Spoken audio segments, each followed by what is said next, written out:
What's up? This your man Dre Mac coming to you again with another video. This video I'm going over the first introduction, the first time we see the Black Panther. We're going over Fantastic Four number 52. But the real question is, are you ready?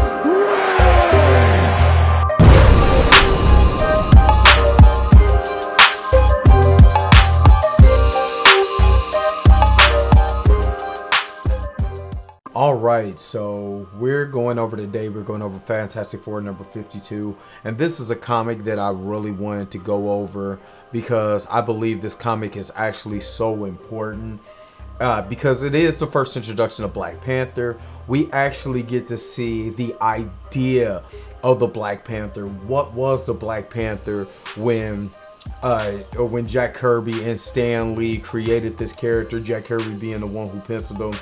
In this particular comic, Stan Lee wrote it. So it's like I said, this is probably incredible for anybody who is a collector. This is like one of the holy grails, especially for Black Panther fans.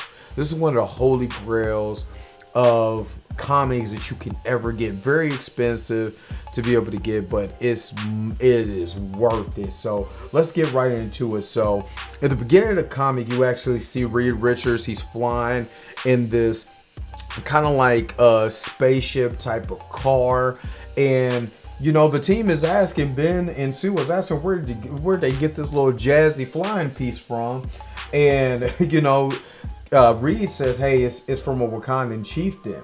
You know, so you know, like with anything, you take it out for a spin, you see how it goes or whatever, and they kind of just wishing, you know, Johnny, you know, was kind of there with them. And in this particular part, you see Big Grim actually get sick, and Sue had to remind him, like, you're an Air Force pilot, how did you get sick?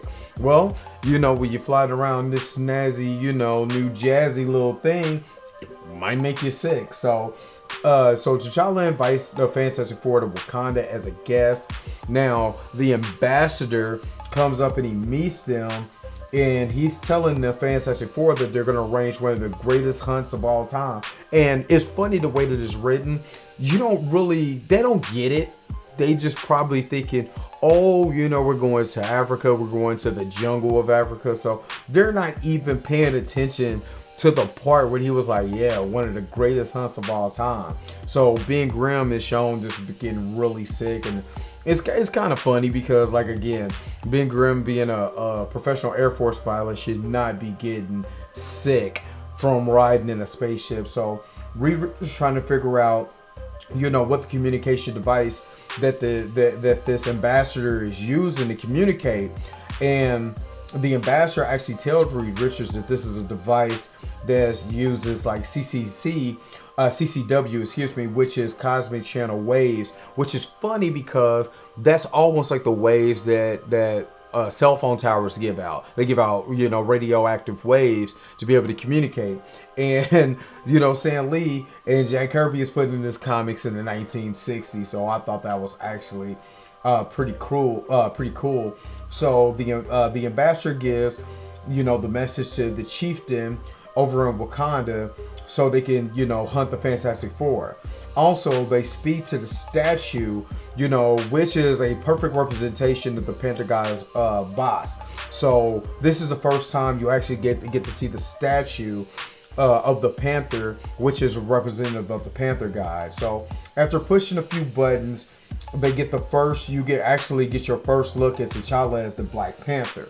All right, so we go to this panel and Johnny's at school. He's thinking about a girl named Crystal, which is referenced in Fantastic Four number 48, which I won't discuss here, but the Fantastic Four arrives to greet Johnny and take him away to Wakanda to meet Black Panther. Also, taking Wyatt Wingfoot with him, which was introduced. Wyatt Wingfoot is a good friend of Johnny Storm. He was introduced in Fantastic Four number 50.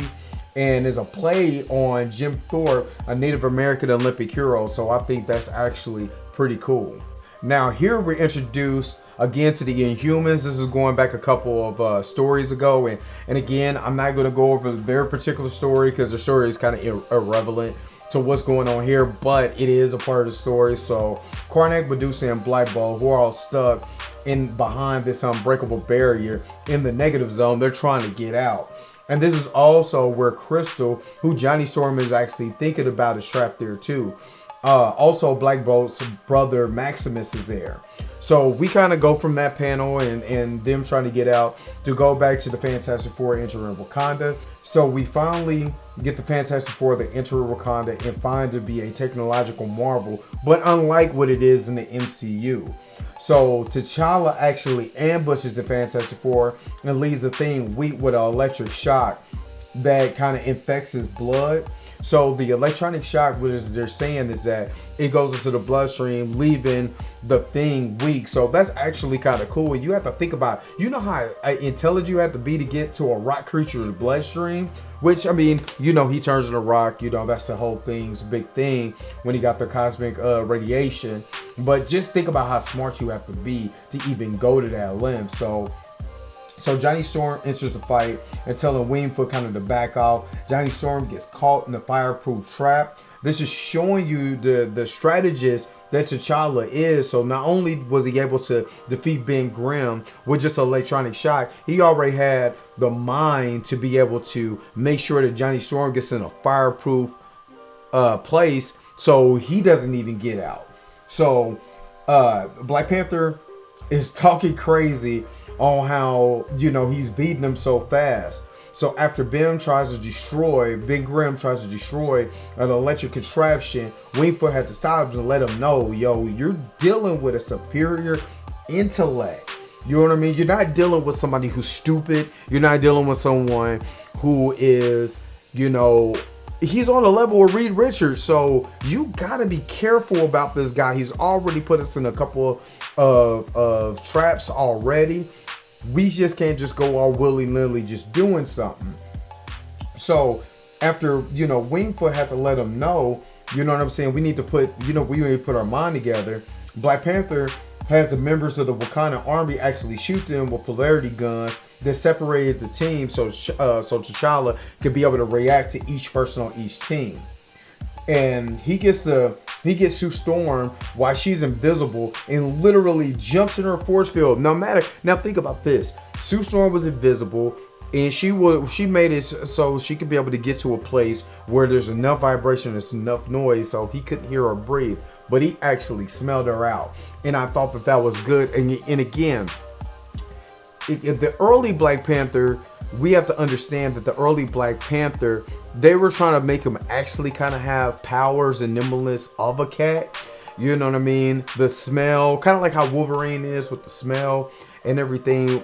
But in later comics, of course, they kind of changed. They got the heart-shaped herb. He has the agility and all of that, but not the smelling. But that was actually kind of unique that he actually smelled her out so he could be able to get her out. And he had the reaction time to jump inside of her bubble before she can even react. So that's, to me, that's absolutely dope.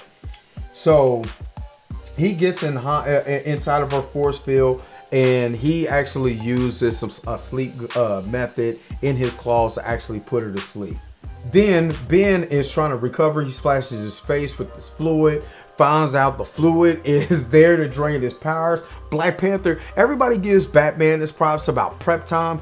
Dude, Black Panther can rival Batman as far as prep time. If he got enough prep time, he could be able to defeat you easily. And he's actually showing his first introduction. He's showing the power that he has as just as a military strategist. You know what I'm saying? A strategist, just everything you could possibly think of, making sure that the Fantastic Four doesn't win. So Black Panther actually beats the brakes off of Ben Grimm. So what you find out here is that T'Challa actually considers Reed Richards the most dangerous of the Fantastic Four because he is the smartest.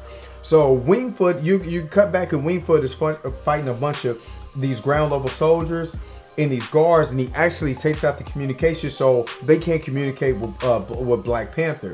Then he goes and looks and he finds Johnny Storm.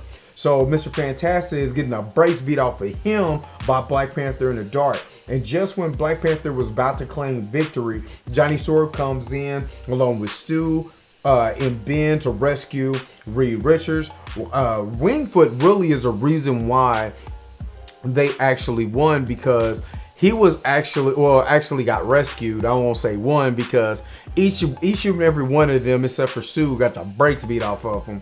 But you know what he was saying was he was letting them know that you wasn't thinking about somebody like Wyatt Wingfoot to be able to have our help in this. You know what I'm saying? You was probably just thinking, oh, I got these superpower beings that I'm gonna take away their powers, but he actually didn't even think about the person without Panther or without powers. So you know, so he goes into that speech, and then finally T'Challa removes his actual Black Panther mask and reveals itself. But in the next issue, they actually talk about why he brought him there.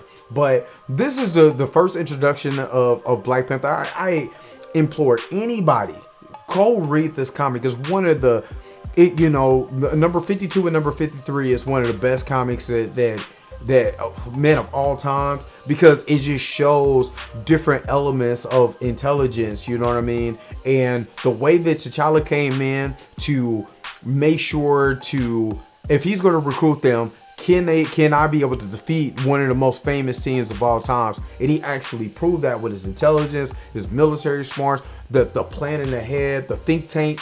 You know, you can't beat this. So again, this is your man Drake Mac. Thank you for just sitting around, go over this comic with me.